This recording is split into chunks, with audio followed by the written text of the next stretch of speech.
Recently ఈ video చాలా వైరల్గా మారింది. అసలు ఏం జరిగింది అక్కడ? ఇది మధ్యప్రదేశ్లో పంచ్ నేషనల్ పార్క్ దగ్గర జరిగింది. ఈ వ్యక్తి ఆల్కహాల్ తాగుతూ రోడ్డు మీద నడుచుకుంటూ వెళ్తుంటే ఈ పులి కనిపించింది. ఆ పులినేదో పిల్లిలా ఫీల్ అయ్యి మందు తాపిస్తున్నాడు ఆ పులికి. ఇతని పేరు రాజ్ పటేల్ అంట. ఈ ఇన్సిడెంట్ అక్టోబర్ 4, 2025 తెల్లవారు 3 గంటలకు జరిగింది. ఈ ఇన్సిడెంట్ లో ఆశ్చర్య కలిగించే విషయం ఏమిటంటే ఆ పులి ఆ మొత్తం మనిషిని ఒక్క చిన్న దాడి కూడా చేయలేదు.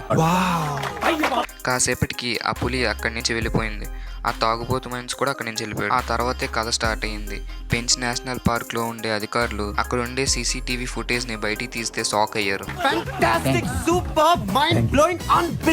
ఈ పులి బిహేవియర్ ఇలా ఉండడంతో ఒక్కసారిగా అందరూ ఆశ్చర్యపోయారు. ఈ జంతువులు సహజంగా దాడి చేయకపోవచ్చు, కానీ వాటికి ఏమైనా ప్రమాదం వస్తుందంటే చంపడానికి కూడా వెనకాడు. ఈ వీడియోని తీసుకెళ్లి ఇంటర్నెట్ లో వదిలితే ఆ వీడియో చూసిన చాలా మంది ఆ పులి కూడా తాగుబోతు పులి అంటున్నారు. ఎక్స్పెక్ట్ చేశా. ఈ ఇన్సిడెంట్ పైన మీరేమంటారు? ఆ వ్యక్తి అలా చేయడం కరెక్ట్ అంటారా, తప్పు అంటారా? కిందన కామెంట్ చేయండి. మన తెలుగు ఫ్యాక్స్ ఇన్ఫోకి సబ్స్క్రైబ్ చేసుకోండి.